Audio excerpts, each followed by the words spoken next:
नमस्कार, मैं हूं अमरीश शर्मा। आप देख रहे हैं STS टाइम।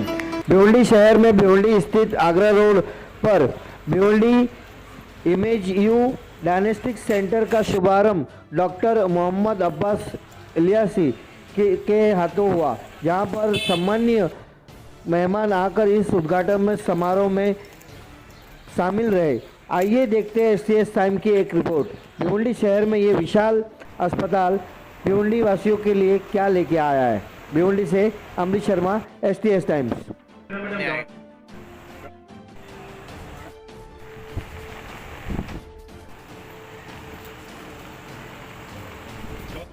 इस प्रोग्राम डॉक्टर शाकिरा के लिए, अब्बास के लिए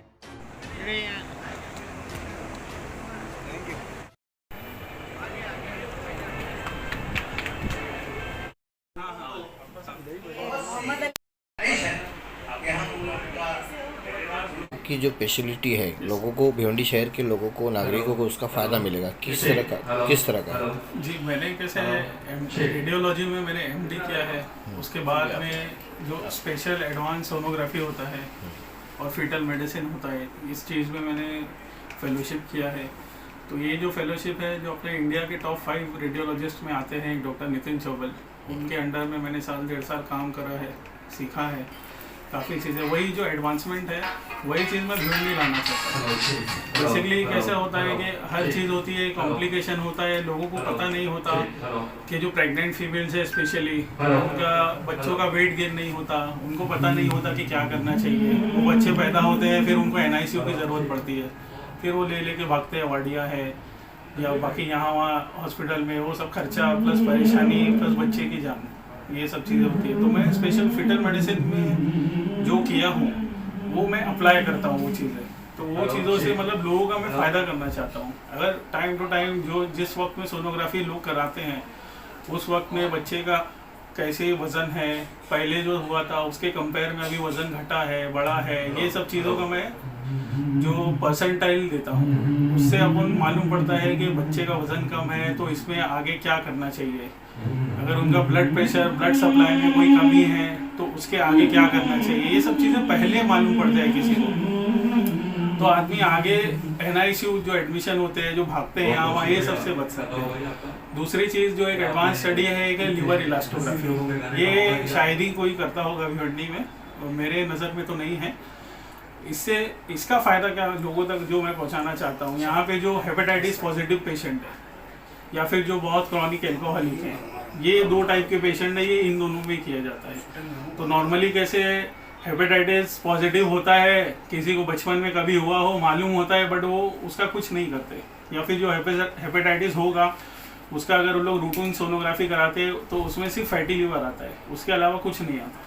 तो इससे मालूम नहीं पड़ता है कि अपना लीवर आगे ख़राब कब होने वाला है। बट ये जो मेरी स्पेशल स्टडी है, स्पेशल सॉफ्टवेयर मैंने लिया है, स्पेशली ये हाई एंड मशीन जो है, उसमें स्पेशल प्रोब्स है, स्पेशल टेक्निक्स है जो सीखा है मैंने, तो उससे अपने को लीवर का जो फाइब्रोसिस है वो मालूम पड़ता है।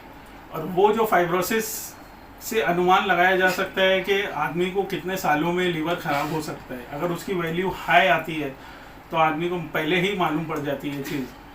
मतलब ये कैसे नॉर्मल आदमी है, सब चीज़ ठीक है, बट उसके लीवर इलास्टोग्राफी हिस्ट्री जो है उसकी हेपेटाइटिस की, इस पर अगर वो लीवर इलास्टोग्राफी करते हैं, जो लीवर का फाइब्रोसिस मालूम पड़ता है, अगर उससे उसको पहले मालूम पड़ेगा ये चीज़, तो वो उसकी दवाई करके, उसका कुछ चौकन्ना हो के, उसका कुछ करके, अगर उसको लीवर सिरोसिस जो है 2 साल बाद होने वाला हो, अगर ये चीज़ से उसको मालूम पड़ गया तो 2 की जगह 10 साल तक हो, 10 साल बाद हो सकता है। बट जो उसका 2 साल और 10 साल का डिफरेंस है या 8 साल का, बहुत इंपॉर्टेंट है, क्योंकि एक बार सिरोसिस हो गया फिर लोगों को असाइटिस हो जाता है, पेट में पानी भरना, लीवर ख़राब होना। और लीवर एक बार ख़राब हुआ तो उसका सिर्फ एक ही इलाज है, ट्रांसप्लांट। दूसरा लीवर ख़राब होने के बाद it's a irreversible process. But ये जो इलास्टोग्राफी से लोग अगर कराएंगे, जिनकी हिस्ट्री है, इनको अगर पहले ही मालूम पड़ गया, रिवर्सिबल जब होता है उस स्टेज में मालूम पड़ गया, अर्ली स्टेज में, वो टाइम में दवाई वगैरह करके उन लोग ये सब चीज़ों से बच सकते हैं।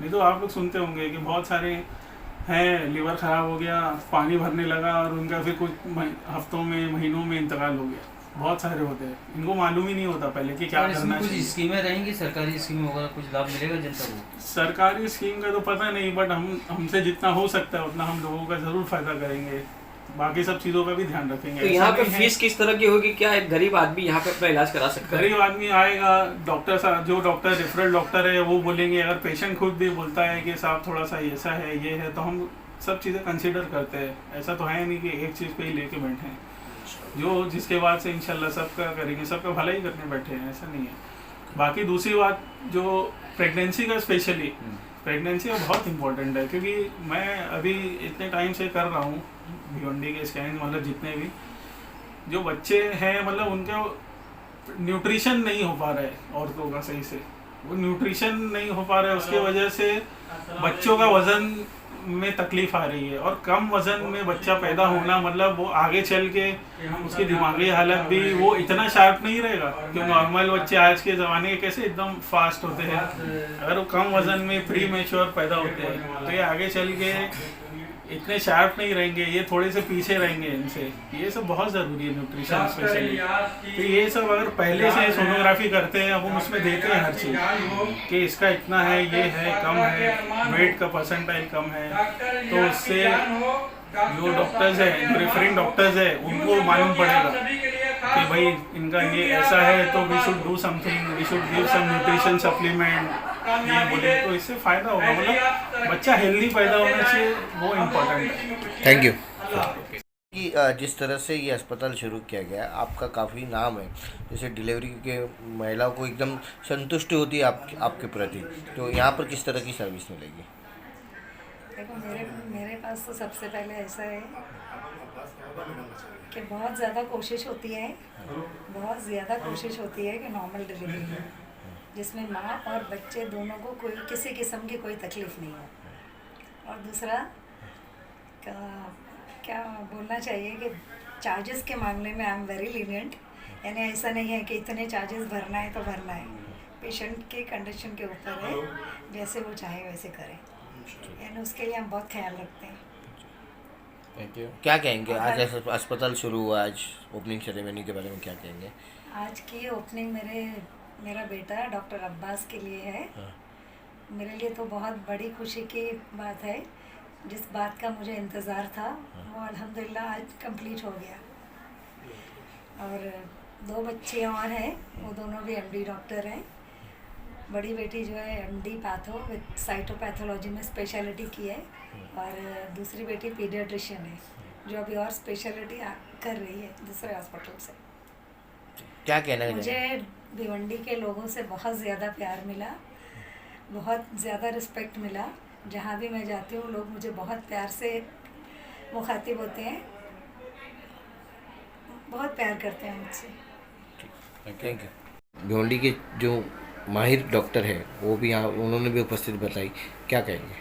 सबसे पहले तो मैं आप लोगों का थैंक्स और शुक्रिया अदा करूँगा कि आज की इस पुरमसरत मौके पर आप सब आए, जहाँ पर भिवंडी शहर का अगर ये कहा जाए अब तक का सबसे जदीद टेक्नोलॉजी से लैस जो ये मशीन हमारे सामने मौजूद है, जो फ़िलिप्स एफिनिटी 70G, शायद भिवंडी में पहले ही मशीन है जो जिस तरह की बारीक से बारीक तरीन रिपोर्ट्स दरकार होती हैं वो फराहम करती है। और बहुत सारे ऐसे चेकअप और टेस्ट जिनके लिए भिवंडी से बाहर का सफ़र करना पड़ता था और हफ्तों इंतज़ार करना पड़ता था, वो रिपोर्ट अब यहीं पर दस्तयाब होगी और बड़े से बड़ा इलाज इस रिपोर्ट की बुनियाद पर किया जा सकेगा। इमेज यू डायग्नोस्टिक सेंटर के नाम से ये अब्बास जो एमडी हैं और इन्होंने फेलोशिप भी मुल्क के माहिर तरीन डॉक्टर चोबल के अंडर में किया हुआ है। इसके अलावा आप फिटल सर्टिफाई लंदन भी हैं, और डॉक्टर शाकिरा इलियास मोमिन जिसके बारे में आप जानते होंगे, भिवंडी महानगर पालिका के हेल्थ डिपार्टमेंट के सबकदोश यानी कि रिटायर्ड मेडिकल ऑफिसर हैं। अपने बच्चों को इस कामयाबी की बुलंदियों तक उन्होंने पहुंचाया। उनके हस्बैंड शौहर इलियास भाई ने जो मेहनत की और आज इस मकाम तक पहुंचाया, ये बहुत बड़ी कामयाबी उनकी, न सिर्फ उनके ख़ानदान बल्कि पूरे शहर के लिए जो इतना बड़ा इलाज वहाँ पर दे पाएंगे। अभी जैसा कि उन्होंने कहा भी है कि इंशाल्लाह इंतहाई रियायती दामों में और गुरबत और भिवंडी शहर के हालात को देखते हुए चार्जेस करेंगे। तो इस मीडिया के हवाले से भी मैं उनसे दरख्वास्त भी करूँगा कि यकीनन ये शहर आपकी तवज्जो, आपकी रियायत का मुस्तहिक है। और आज की इस ओपनिंग सेरेमनी में बड़े बड़े सेलिब्रिटी और बड़े बड़ी शख्सियात आई हैं, उन सब की दुआएं। प्रोग्राम की शुरुआत में मौलाना फैयाज़ अहमद की तिलावत और उनकी दुआओं से आज की इस हॉस्पिटल और डायग्नोस्टिक सेंटर का आगाज़ हुआ है। तो इंशाअल्लाह ये बरकतें देर कायम रहेंगी और आप हज़रात के ज़रिए ये बातें और ये दूर तक खबरें जाएंगी। तो हमें ये उम्मीद भी है कि जायज़ और हलाल तरीके से अल्लाह ताला इंशाअल्लाह बेहतरीन रिस्क इस फैमिली को यहाँ पर अता करेगा। बहुत बहुत शुक्रिया।